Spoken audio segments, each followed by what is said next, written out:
Welcome back to the channel, guys. It's our 10th video. Yes, good times. Yeah, so we just wanted to say a very big thank you for everyone who's come along the ride with us so far. We've really appreciated the support. It means a huge amount to us, and we just wanted to say a huge thank you. Yeah, again, thanks for the support. If you do love the videos, make sure you do click on the like and the subscribe buttons. Every little bit of extra support helps as well. And that brings us to our beautiful plant of the day. What is it, Jared? So it's a Graptosedum Nova. So these guys are a hybrid between a Graptopetalum and a Sedum, and they're both beautiful plants by themselves. And this one's gorgeous as well. Gorgeous as well. Tell them about it. Yeah, so as you can see with this one, it's got a lot of rosettes. We might put a little picture up here just to give you a closer look at it. But yeah, absolutely covered with these little rosettes, which actually look a little bit similar to some echeveras. Yeah. On top of that, you'll also find that they get very kind of fleshy kind of green leaves, which if they get a little bit of water stress in terms of just not much backing water. it off, yeah. In terms of what you're giving to them, and then also slightly colder weather, they'll actually get a little bit of a bronze and kind of coppery kind of tinge to it. We've got a few tidbits of it here on this one. Unfortunately, with the last few weeks, we've had a lot of rain. Yeah. Mixed in with some quite hot weather, so we've been a little bit more protective of this guy than usual, so he's a little bit greener than we would usually have him. Yes. But yeah, very beautiful colours which do come out, and we will throw up a little picture like Gareth said, just with the tinging. Let's say there. Okay, we'll do that. Yeah, nice. So on top of that, you'll also find that they'll get to about 15 centimetres tall and about 30 centimetres wide, so that's 6 inches and 12 inches. This guy is pretty close to fully grown. Yeah. I'd say, what, 10 to 20% more grown? Yeah, maybe. It's just got to hopefully bush out a little bit more through the centre. So, but now amazing plants. So we've got it to that size with a morning sun location at the moment. It's protected from the afternoon and evening. As Jared said, we've had crazy weather conditions. We've had hail, we've had 40 degrees. We've had all sorts of things happening, amazing amounts of rainfall in the last week. Which has been very good for Australia. Very good. But that's why we've protected them a little bit more in that location. Generally, they'll need 6 to 8 hours of sunlight per day, and we will move him out into a different location when the weather conditions permit. So we've got it potted for that reason. You can also put these guys indoors. Just make sure that you've got a well-draining mix in the pot, and make sure you've got a hole in that as well so it can drain. Another reason that you have it potted is because of our temperatures in winter. These guys will only tolerate down to about -1 degree Celsius. Or about 30 degrees Fahrenheit. Exactly, and they won't really tolerate frosts. So we will overwinter that in our greenhouse or on a windowsill inside, depending on where we want to put it. Yeah, why don't you tell them about what we do to actually take care of that plant? Yeah, so just a couple of things with this one.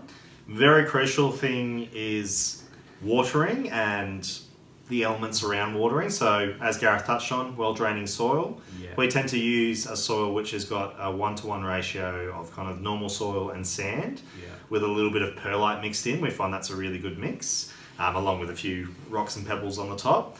On top of that, you'll also find these guys can be a little bit susceptible to root rot as well. So again, as we're talking about with the water there. Yeah, the soil. Yeah.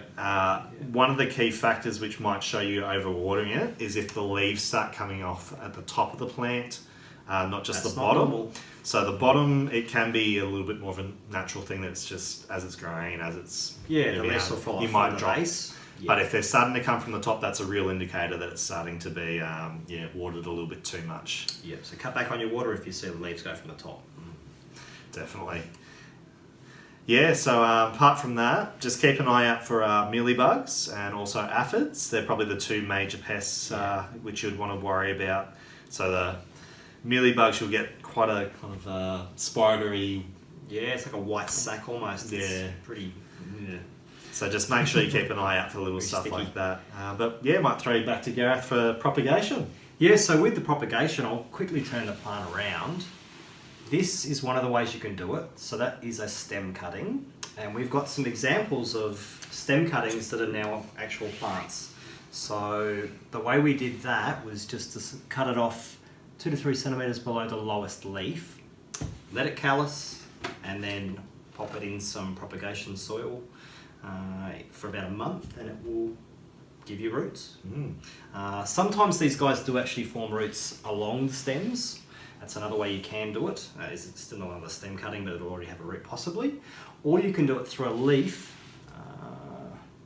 All you need to do when you pull that leaf, do it gently. And it's exactly the same process with callousing and with waiting for roots to form. Yeah, it's actually kind of cute when you see it, guys, because you get little roots off them and then like a little tiny baby plant. So we'll throw a little picture of that up over here. And just make sure you take a lot of leaves off, 10 at a time maybe, just so that if some of them fail, you'll have other ones that will, fingers crossed, grow into plants. Yeah. What other tidbits or interesting facts have you got for them, Jared? So the only other main one would say with this is look out for etiolation. So etiolation is basically when the plant starts stretching out to try and search out for the sun. So we've got maybe a tinge of it here. You can see it's got a little bit leggy through there. When that happens, what you want to mainly do is two things. You'll make a cut at the leggy section of the plant. You can then use that part of the plant for propagating elsewhere. But on top of that, you'll also want to move the plant into a slightly sunnier position where it gets a little bit more light. Always bear in mind that you want to do it in a gentle manner, I should say. Yes. Because if you go from say 5 hours to 8 hours of sunlight very quickly, you're probably going to get a lot of burnt parts of the plant. So just do it in a gradual process. But yeah, I think that's pretty much it for today. So we've really enjoyed bringing this plant to you, and hope you loved it as much as we did, and we'll see you again very soon with another beautiful plant. Bye. Thanks, guys.